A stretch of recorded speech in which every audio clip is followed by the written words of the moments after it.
I want to welcome you back to another episode of what I've branded Pivotal, since these interview style segments tackle impactful CPG industry topics and lessons from the business leaders that live it every day.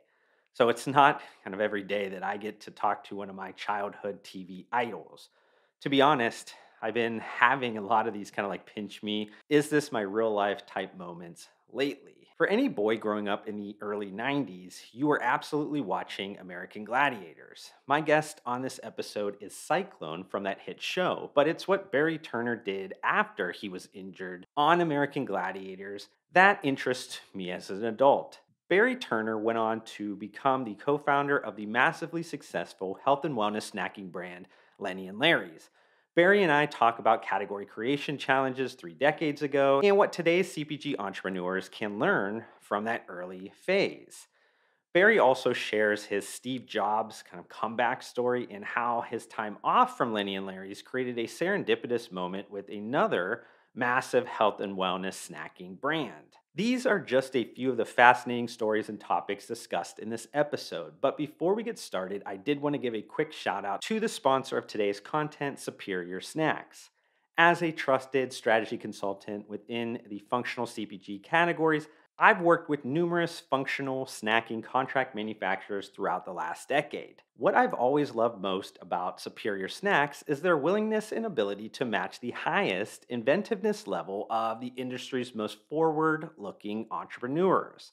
From brownies to cookies to muffins and kind of anything in between, Superior Snacks can provide exceptional products to meet your desired nutritional standards without compromising taste. If you're interested in learning more about how Superior Snacks can help you take your functional food product development ideas to the next level, head over to superior-snacks.com or reach out to me directly and I'll connect you with the master baker himself. But without further delay, here is my recent conversation with the co founder of Lenny and Larry's, Barry Turner. So I have to say, Barry, I'm like super pumped. Probably more pumped than the way you used to look during the American Gladiators era. To have you as a guest on these pivotal segments, and just first off, like thank you, Barry, for joining me. I know that your time's super valuable, so for you to be giving me some of that and a ton of insights to my community, it's like super excited for that aspect of it. Josh, listen, I'm excited to be here, and like I say, you know this. I'm a fan of yours. I'm not just saying that. I think you have some of the best content out there, and for people who aren't following you and actually subscribing to your YouTube channel, I think people are missing it. And that's just not to get, it's not to become a good friend and get on your good side and blow smoke. No, you're legit, buddy. And like I said, it's an honor for me to be here speaking with you. And like I said, I'm a fan. Yeah, super humbling. Super. I agree. I think my content's a hidden gem. I always say like YouTube, like get me in front of more people. What are you Sure. doing? I don't understand. But and I think over the years, like I've told you, and I think I've not been shy to say like I'm a big fan of Lenny and Larry's, like the complete cookies. Like I mean, I would eat those things all the time. I think I've told you so many times when you guys launch new flavors and everything, like how I've loved the product, all the other different variants and things like that. And above and beyond that, super fascinated with the almost 3 decades that the business has been around and just your life as a whole. I mean, the more that I kind of did some background and stuff, the more that I was like intrigued with all the different things that I kind of started to learn. But before we get into like Lenny and Larry's specific stuff, I want to kind of get back to even like, I guess, the pre-American Gladiators days of like, entrepreneurship and ask you like, has that been in your blood like since the beginning? Like, were there times when you were a kid that was like, you were an instant kind of, you break back, you go, that I was an entrepreneur even during those days. Yeah, 100%. I grew up in the South, grew up in North Carolina, huge Tar Heel. Yeah, I think 100% it was. It was from pulling a wagon around the neighborhood, picking up bottles out of ditches and taking them in, cashing them in so I could get candy, right? I think that's kind of where it started. Raking leaves, cutting someone's grass just for anything, washing someone's car. Yeah, it was always something about to make money because, when you grow up, you grow up poor, parents weren't just giving you allowances. They had no money to give you allowances for, so you had to go create whatever it was. And so I think that was the biggest thing for me is just kind of my jump start. And I do believe that be an entrepreneur. I just believe it's I don't believe it's learned. That's just me. And people could say I'm wrong, whatever, but it's okay. I think it's instinctual. I really do.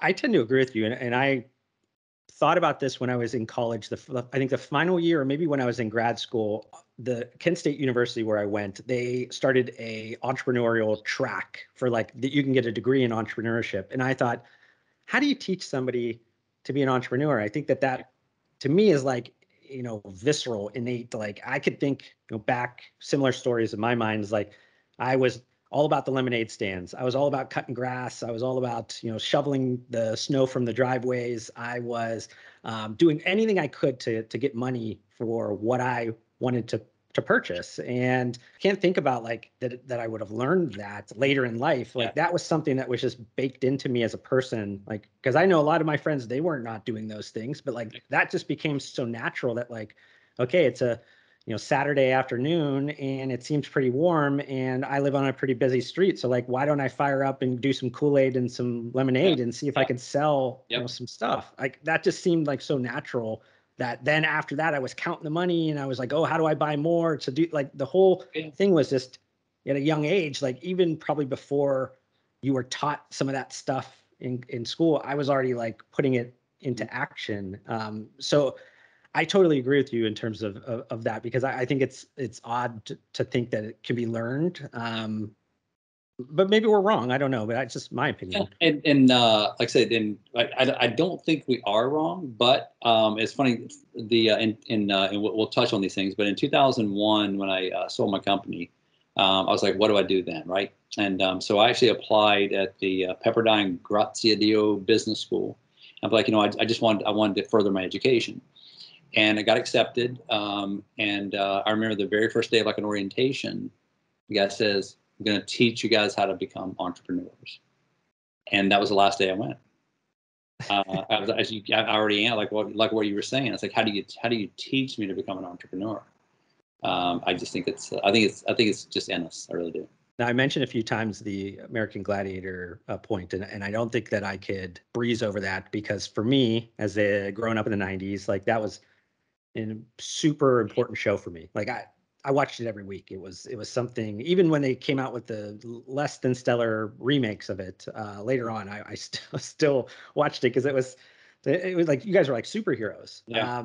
And I think it was one of those shows that made an impact in a lot of males. I don't know if females watch it too, but I know as a male young boy, I watched that and thinking like, okay, like that might have been my earliest memory of like, oh, I want to do health and wellness. I want to like work out. I want to like get like these guys. That's something I do. So want to hear like a little bit of like what got you into to that. Well, it kind of started just my background, and I'll touch on that later if you want me to. But the just around fitness and wellness and being an athlete, and from being a bouncer to a bodybuilder to a pro wrestler to it was kind of like that natural progression. I guess I'm a bit of a Renaissance man.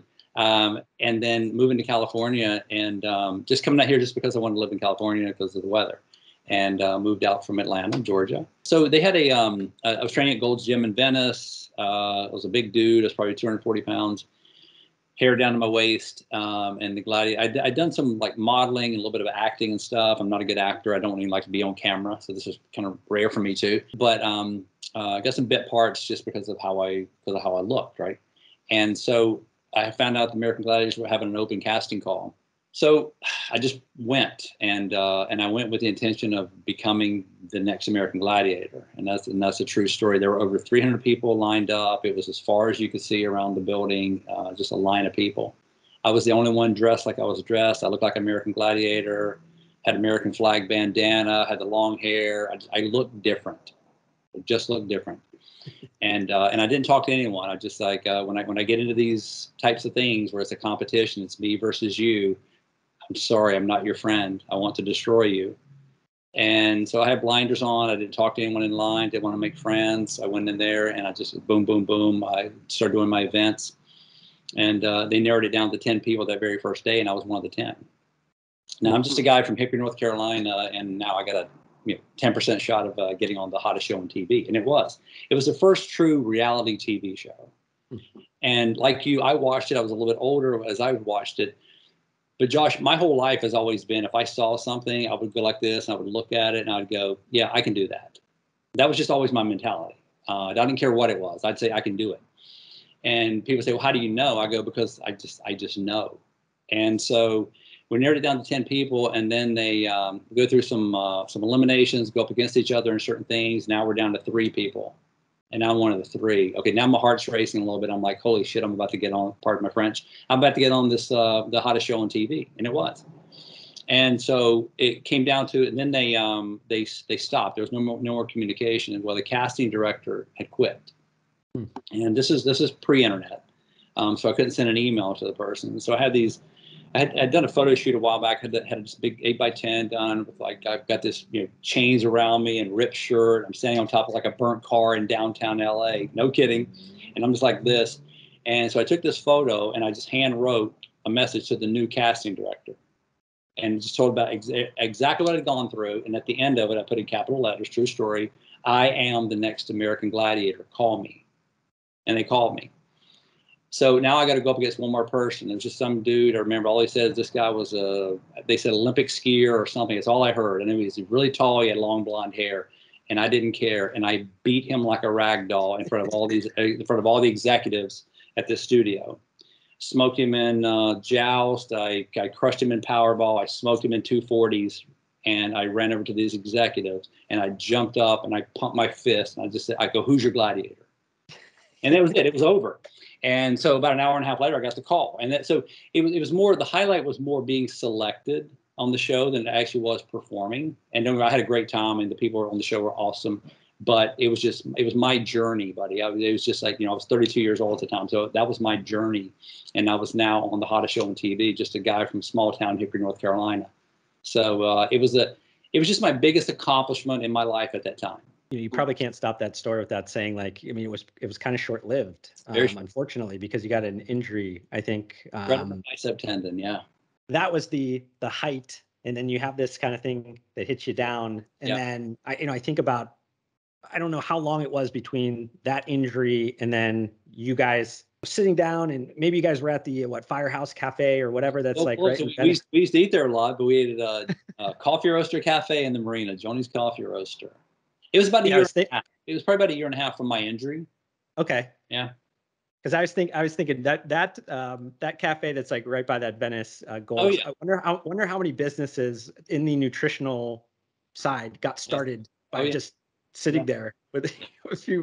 We all ate at Firehouse. Like if you had a break, if you're a personal trainer and you would just say, hey, I got a couple hours, I'm gonna go to Firehouse and get some egg whites and chicken breasts and sweet potatoes. Right. It's just what we did. Well, you guys sat down, you guys were at a coffee shop. Maybe you guys were having a muffin, or maybe you weren't. Yeah. But you were thinking about something at the time, and this is maybe 93 at the time. So I wasn't a consumer of these products at the time, but being a student of this industry for as long as I have, I know that like those things didn't exist that you guys were creating. Protein added baked goods.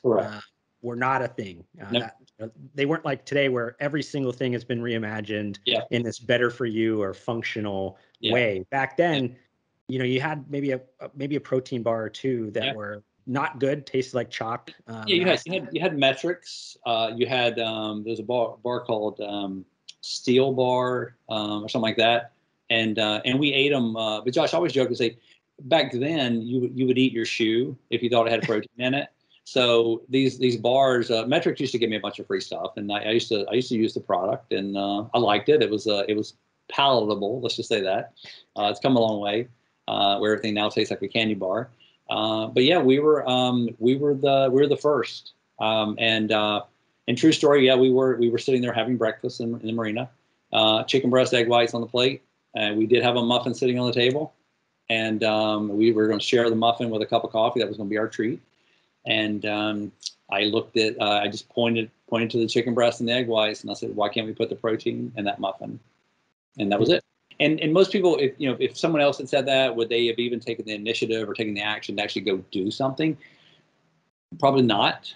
But we founded our company that day. We did a DBA. We opened up a bank account. We bought muffin mix and protein powder. We were baking muffins within a few hours. That's how much we thought this was going to be massive. But what you end up doing is you end up trying to make all these different products rather than focusing on a hero, right? Find the one that wins. We were the first people to do anything, but we did high protein granola. We did high protein popcorn. This was in the early 90s now. Muffins, brownies, cookies, cheesecake. I mean, anything you can think of, scones, everything, cinnamon rolls, high protein, everything. And it was kind of scattered, right? We were opening up some small accounts, but we were always developing products rather than just like, honing in on what was going to be our success. Yeah, there's two things that was kind of coming to my mind where you're talking was one, I think timing has a lot to do with some of these innovations, being that they were so ahead of their time, so forward looking that there wasn't, a proper market that even if you were, the best marketers in the world or you were the best salesman in the world, like there just wasn't enough of customers that were demanding those things at the time for all those unique things. They were still trying to grasp these bars or grasp, maybe some other format where you had so many of these unique things that just didn't exist in the world. And then secondly, like you were mentioning about like focus is that, during that time, because you were creating so many new things that didn't exist, it was probably exciting. But nowadays you have to go all in on one of those things that win. Like you just can't launch 10 things that, start, especially when they're all category creators that you guys did. I mean, just the amount of time it takes to build out the category, so it's interesting to hear that. And I think I'd heard somewhere that it took you maybe only 2 weeks from like that conversation to like actually getting the product to be on shelf somewhere. And it reminds me of a conversation I had with a good buddy of mine that I think as well, Ryan Buckeye, that does Fit Butters. Yeah. And like he had that idea and they were messing around in their kitchen creating these like high protein flavored kind of nut butters. And then 2 weeks later, they had it out to market. And it's like unheard of to have somebody go that quick and get something from, ideation to like proof of concept and selling. Yeah, Ryan's a machine, and I was when I heard that story as well, I was really proud of him because obviously it made me think of myself, right? But I think sometimes you just do it, and because otherwise, the longer something goes, you can talk yourself out of doing things. And so we went to, I think our first account was as a matter of fact, was the little coffee shop that we dreamed of our idea. Then it was like Gold's Gym in Venice. Air One Market before it became what it is today. So in Rainbow Acres and all these local stores. But everyone was like this. We would present it and they would go, I don't get it, but I'll give you a shot. Right. And that's so we literally to the point where we would say, let's just put it on consignment. We'll give you a dozen of these things. Right. If they don't sell, you don't have to pay us. But we said, but we have to be by the register. That was always our thing, was being by the register. So if you go to places now and you always see our cookies, a lot of times they're right by the register because it's such a great impulse item. And that's kind of how it started. And but buddy, it was a chore. And someone asked me one time, what did just the I don't want to say it was scattered, but just the it cost us a lot of time. Just the way we were kind of positioned at the time, right? Creating a category. It was very difficult, pre-internet, just kind of really not having a strategy, knowing that we were making great products and hoping that crazy logo would catch on one day, right? It's gone through multiple iterations. But yeah, it was a fun time. I wouldn't trade it for anything because it was just part of my journey. And it was part of my, we'll say my education, because now I have a PhD in CPG. So I've been doing this for a lot of years. Through, I think, 93 up to when you had your first kind of exit of the business in 2001, was there a consistent product that was it the muffins that lived throughout that whole time, or was there a number of different products? We had a lot of private label also. Coffee Bean and Tea Leaf was a huge account for us. So our products were getting out there locally around a lot of like the Whole Foods and things in our area. But we were also shipping, we had a high protein popcorn, caramel popcorn, we were shipping to all the Whole Foods around the country. We had created this business. And but the majority of it, we still didn't have what we'll call a hero or a home run. So I still think it kind of left it to chance. So the coffee bean and tea leaf actually gave us an opportunity. So we started private labeling a lot of their products for them, making products for them, but yet we always had our products on shelf too. So we were able to brand a little bit through coffee bean. Now I want to talk about interesting story during the time when you had your kind of like quote unquote off time when you left the business after that first kind of exit, and you stumbled into a software company. Yeah. And that maybe wouldn't necessarily be all that important in your story if it wasn't for some interesting people that also worked there. Yeah. So like, talk about that story. Cause when I heard it, I don't remember where I heard it and how long ago I heard it, but when I did, I was like, that is one of the most interesting serendipitous moments ever. Yeah, when I sold it, sold first time in '01, and I just went out and kind of started buying real estate. Now I didn't make like generational money, and it was it was a little bit life changing money, yes, but it wasn't like I could retire, right? So, but I took that money and parlayed it into some real estate ventures. So I started flipping a lot of properties in Arizona, and at the height of the real estate market, and I got out at the peak of it because I actually was one of the people who actually predicted the crash. I was dabbling in mortgages also, and I could see what was happening in the marketplace. And I came home one day and told my wife, I said, there's going to be a bloodbath in the real estate market. And she said, let's sell everything. I said, it's already underway. So I sold everything, and the market just crashed. And had I not been dabbling in mortgages, maybe I wouldn't have seen what was happening. So from there, I met one of my best friends, Michael Venny. And Michael said, I want to introduce you to these guys who have the software company. They really want to meet you. They know your story, that kind of thing. So I meet them, and it turned out it was Ron Penna and Mike Osborne, who became Quest Nutrition. We had a great relationship. It was just kind of fun. And they just said, well, what are you doing right now? I said, not much. They said, come to work with us. And I said, okay, what would I do? And I said, whatever. So anyway, we messed around a little bit in the software business, and they liked my skill set. So they asked me one day, said, hey, we'd like to talk to you about, running our company, becoming president of our company. And so always say, be careful when somebody says, what do you need to do this? And you throw out a number, always next time, always say higher than what you think, right? So they said, done, we want you. So we worked together for a while. But then I had the opportunity to buy half of my company back, and towards the end of about 2006. Ron and Mike loved what I was about to go into. Now, software is kind of boring, and we were all pretty successful at it. We created a really cool brand called Awareness Technologies. But I think they really thrived because they were very much into health and fitness also.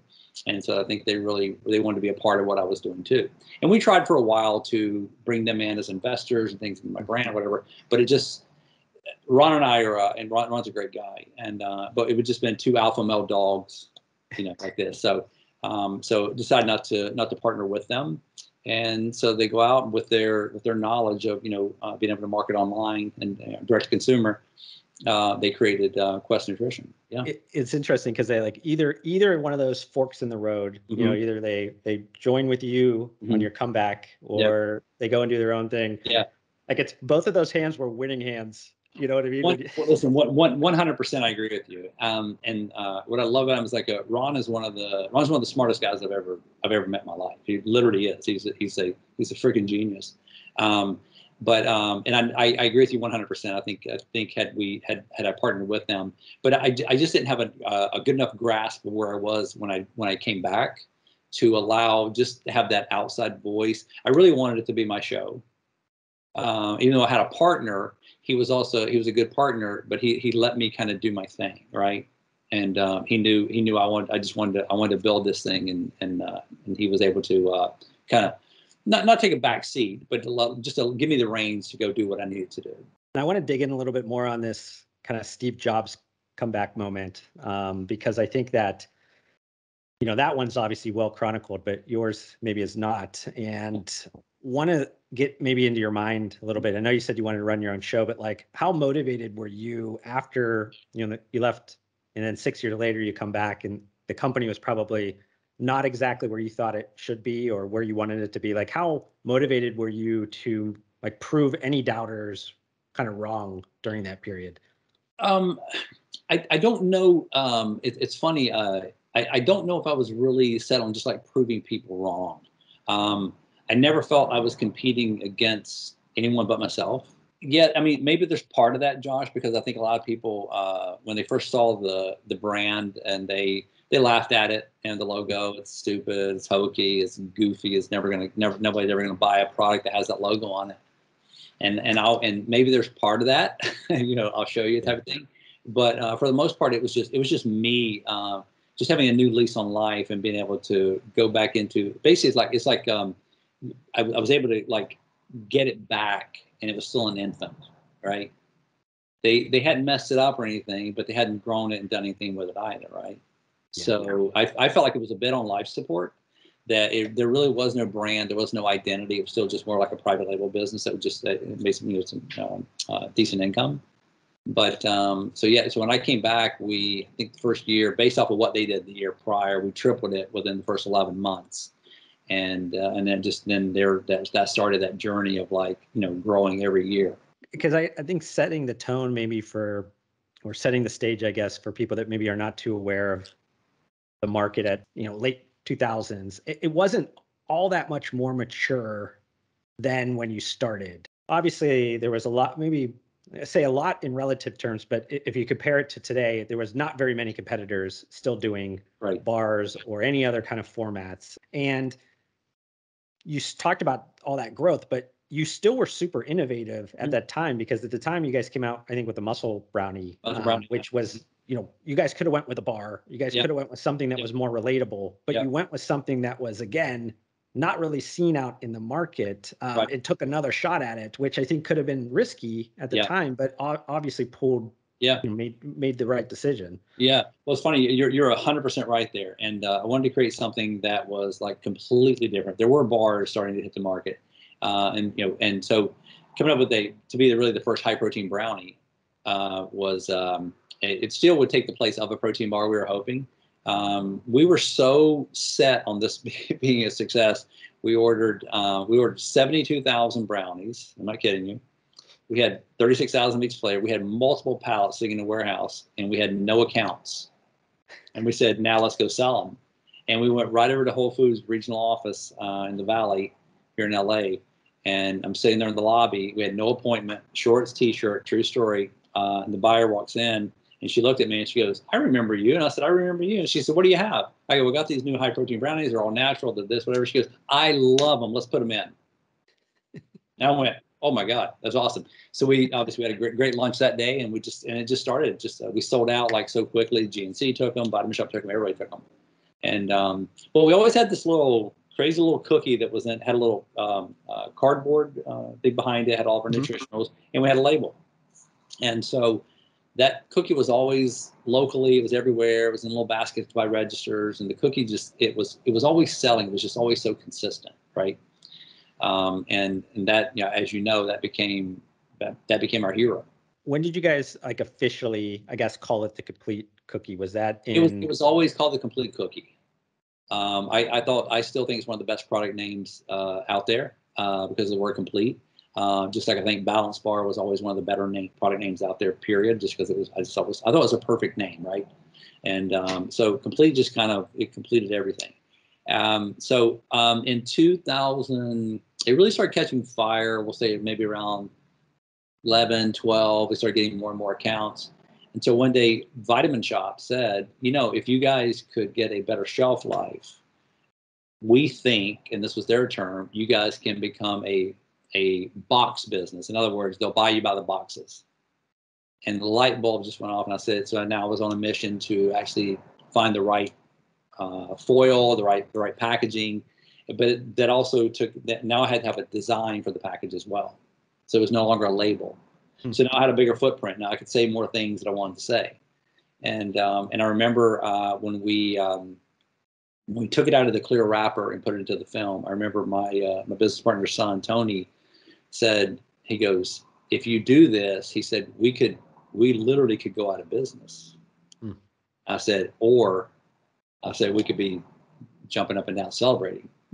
I said, I think it's going to be the latter, and it was. And then once that started, we got the shelf life, and it was all bets were off. Yeah.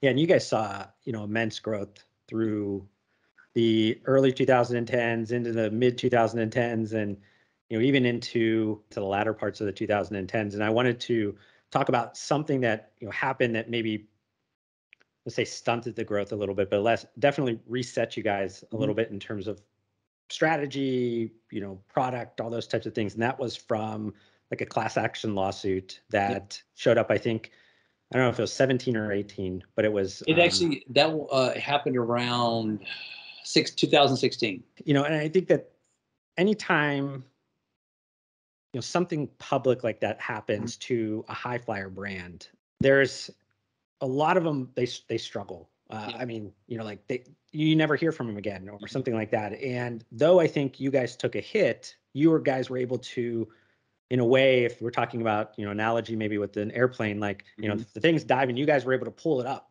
Yeah. Like, and it now is, become a bigger business and everything. But I think I'm interested to hear kind of how you guys approach that, or just, how you kind of guys got through. And I don't know if you could share details or not, but I think that there's going to come a time, any CPG entrepreneur that's going to come and be faced with this, if it's a product thing, or if it's a, maybe they make the wrong comment online or whatever it is. Like, there's going to be a time where they're going to hit this outward, public-facing challenge that they're going to have to overcome. And I don't know if there's a lot of people that can speak to it to the level that you can. Yeah, well, there's a lot of, we'll just call them haters out there. People want to destroy brands or people who are having some success. It's just human nature to want to tear people down. Quest went through it. They had their lawsuits. Cliff Bar went through it. Everyone goes through it. Ours was as frivolous as it gets. But I wanted to fight is what I wanted to do. I literally told my attorney, I go, put me on TV. I said, let me go on CNBC, Fox. I said, someone has to, because this was at the time, it was just lawsuit galore, right? It was just happening. People were suing everybody for everything, right? And I wanted to stop it, and I wanted to be the face of it. But even though my attorney, he let me scream and rant or whatever, he just said, he goes, it's not going to help us, is what he kept saying. Well, the funny thing, Josh, is what these ambulance chasing attorneys do now. If we had tort reform, things like that, if we had people who could actually, if you were responsible, winner take all type mentality, you would see lawsuits drop by probably 90%. But it costs them nothing, because they find some sucker out there who will put their name to it. But I understand about class actions. It has nothing to do with the person that's attached to it. They're clueless, right? They're just a name. And now these law firms, they go out and they try to go destroy brands. Basically, they're just like Jesse Jackson, the Rainbow Coalition. They extort money from people, just like some of these recent groups. I won't say their initials. All they did was do things to extort money from people, because no one wanted to be called something. So they said, we'll give you money to leave us alone. This is really what we went through. But the telltale sign was when this ambulance chasing attorney from Chicago, when he heard what our revenue was at the time he was trying to start this lawsuit, he responds with, wow, I thought you guys were bigger. He thought we were a bigger company. He thought we were thinking that he was going to take down a brand who was doing $100 million in revenue, who would just cough up $5 million and then they would just go away. And we weren't close to $100 million in revenue at that time it started. So it must have been like 2014, 2015, around that range. It just goes to show you, like, we fought it. And then when we ended up and they were questioning the protein. And really what they were saying was they said the protein content first. And then we had our attorney go pull all of our cookies off shelves, and he sent them to a third-party lab, and all of our cookies came back between 16 and 19 grams of protein, even though we claimed 16. So then they said, oh, it wasn't that. Now they re-upped it, and they wanted to sue us for the quality of the protein, a PD-CAS test. So it just goes to show you that they were just fishing. We ended up paying more to our attorney to represent us than we ever did to the stupid class action lawsuit thing. And and the majority of the money went to some sort of fund that was donated to some sort of charities. That's really what it came down to. This attorney, I don't think they got anything. So we ended up donating money to some sort of charity. So most of these things are, the words all natural was another one, when people were using all natural. That was a huge one. We had a couple little small ones there. You pay people to go away. And there was one, it was funny. There was one, we have a cookie called a white chocolate macadamia cookie. And I was helping our graphic designer change the words to white chocolatey, because I knew it was going to be the next lawsuit. And right before we printed our film to white chocolatey, we got hit with one from some random person out of Florida. suing us because we call it white chocolate. It's the world we live in, right? It's like something for nothing. And so people just want to destroy. They just want to destroy success. So lesson for entrepreneurs is, be ready that people are going to try to tear you down. Sure. Have a little bit of a slush fund available for. Have a good attorney. You don't need the most expensive one like we had. Jesus Christ, I'll never forget his bill. But the attorneys end up making all the money. These class action lawsuits are an absolute joke. One other area that I think you would have a pretty unique perspective on is, this post-acquisition, what do you do next? I consult with a ton of, CPG entrepreneurs, some of them extremely young, that are in a rush to get their business sold. And something that I always bring up when we're talking about that is, okay, but what do you do next? Do you have a passion? Do you have something that you are going to do next? Because there might be a little bit of a period of time where they are going to hire you on, and maybe you run the company for a little bit of time or whatever that is. But far and away, after you sell that business, your life changes. And I don't know if a lot of people think about that when they sell their business. They just think, I want this liquidity event, and that's all I'm thinking about. But then if you're working every day and this is your baby, and you wake up every morning and you're excited to attack those problems or go after every opportunity, and then the next morning you wake up and you go, well, now what do I do? So I'm kind of curious to, if you have a perspective on that, and any advice for anybody that maybe is listening to this and trying to rush through all of that. Buddy, you're listen. I love what you just said, and that was it. And that was my biggest fear of selling my company, to say, now what about me? What do I do? Right? I loved running my business. I loved running my brand. I love being my brand. I didn't want to sell. It comes down to, you put it out there. It's like you have everyone beating down your door, and as we always say, you get one chance to be the prettiest girl at the dance, and everybody was courting us and wanting our crazy little brand, or whatever. But Josh, we were so profitable, and we were debt free. We had no investors. And like Eric Huberman said, he goes, "Holy crap!" He goes, "You guys are turning off that kind of money." And he goes, "Yeah." It's like you almost kind of say, "Why did we sell?" And it was something. I guess they made an offer that we couldn't refuse. I guess we'll call it that, right? But if your whole goal is just to sell and make a bunch of money, you're going to wake up one day and you're going to be pretty empty. You're going to be pretty hollow. I think it's going to happen to everyone. Because I never understood about people. When you meet people now, they're doing something, but they always want to be doing something else, right? And I never understood that.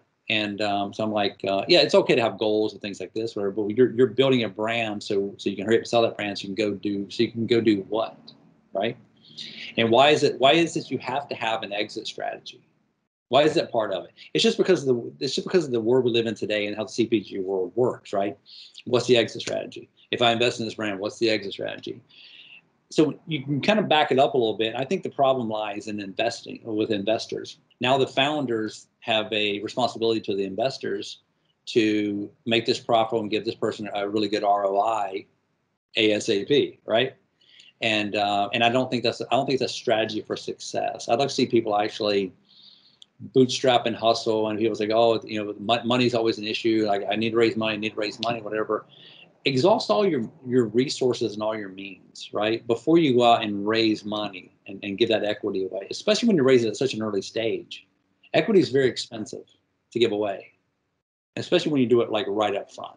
Jesus Christ, I mean, literally, sell your car, get a home equity line of credit, just whatever it takes. Get a second job, work a job while you're running your company. It's okay. I did it. You should train clients and do it. Just be a personal trainer. And in between that, my wife and I would, we would swap off with my sons. Like, she would watch him, I'd watch him. I'd go to the gym, train clients. We'd go to the bakery and make muffins. Right, come back and swap off. I think there's less of that these days. I think a lot of people spend a lot of money in developing these really beautiful decks to go raise a bunch of money. I love to see when entrepreneurs are all in. Kind of what you were saying about when you guys launched the Muscle Brownie, and you guys didn't have any accounts or nothing. You just were like, okay, our back's against the walls now. Now we have to make this work. We need to get this to go. And I don't know if a lot of people get to that level. And if they did get to that level, they would realize how motivating it actually is when Yeah. there's nowhere to turn. Yeah. It's just you and you got to make it work. And magic happens in those moments, even though it's probably the most testing period of your life. But it's, to me, I always feel like that's the time when the most special things come out of it. Yeah. Listen, 100%. Building it, and I said it all the time, building my company was the most fun thing I've ever done. It was a huge letdown when we sold. I've told the story a couple times. Sean Kelly and Josh Wand had a brand builder summit out in the Hamptons in 2018, and I was one of the speakers. I'll say speaker. I was being interviewed. Sean was asking me questions. I don't like to speak at events. I just don't want that attention. And so Sean was he was taking people through like my journey, and he said, "Take me back to 2001 when you sold your company the first time." And I said, "One of the worst days of my life," right? And people were like, "Whoa, okay." And fast forward to 2007, you get it back. I'm excited. 2017, boom, June 1st, sell the majority. This time it's a big exit. He said, "Take me back to that day." I said, "Second worst day of my life." And I'm being honest about that. It took me a long time to get over selling my company because it just wasn't mine anymore. And what I loved, the most fun we had, and you and I were talking, but before we started, we were talking about Muscle Farm and having a small team and hitting some pretty cool, pretty lofty sales numbers. It's essentially what we did too. We were approaching 100 million in revenue. We had 17 employees and no investors and no debt. And you think about that for a second, we had an incredible team. We all wore multiple hats. We all managed accounts, things like this, whatever.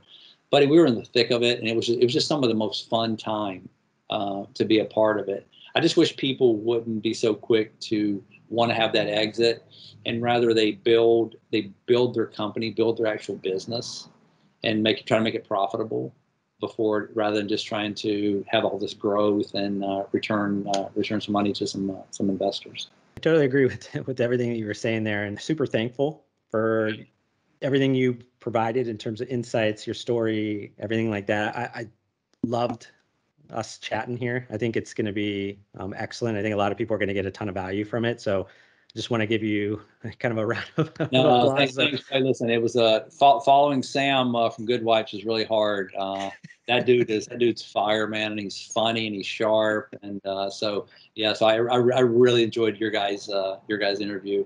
The one thing that I've loved throughout all of the different, be it founders, co-founders, or C-suite executives that I've been interviewing over the last couple of weeks is that after they see one of the prior episodes as I launch, they get super competitive that they want to like make it better, and they know. So it's been funny that every single one has said they've watched the previous ones and they've said, "Oh, now I need to know that I need to beat that person." So it just has to be like inside of you burning. 100%. I just, like I said, I joke about it. I just, Sam just seems like a really good dude. Like I said, I just liked his humor. I thought your guys back and forth was a lot of fun. But listen, we're all different. Everyone's journey is individual. Everyone's journey is different, right?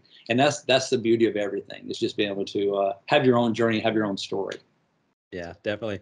Well, thank you, Barry. I appreciate all the time you gave me. Of course. See you, Josh. I hope you enjoyed this YouTube video. If you did, consider hitting the like button to support me. Also, help me get to my short-term goal of 2,000 subscribers by hitting the subscribe button. I'd love to see you join me on this journey, but we need to fix the fact that 3/4 of you that are watching this YouTube video right now are not subscribed to my channel, and that makes me extremely sad. But I do want to thank you for tuning in, and I'll see you on the next one.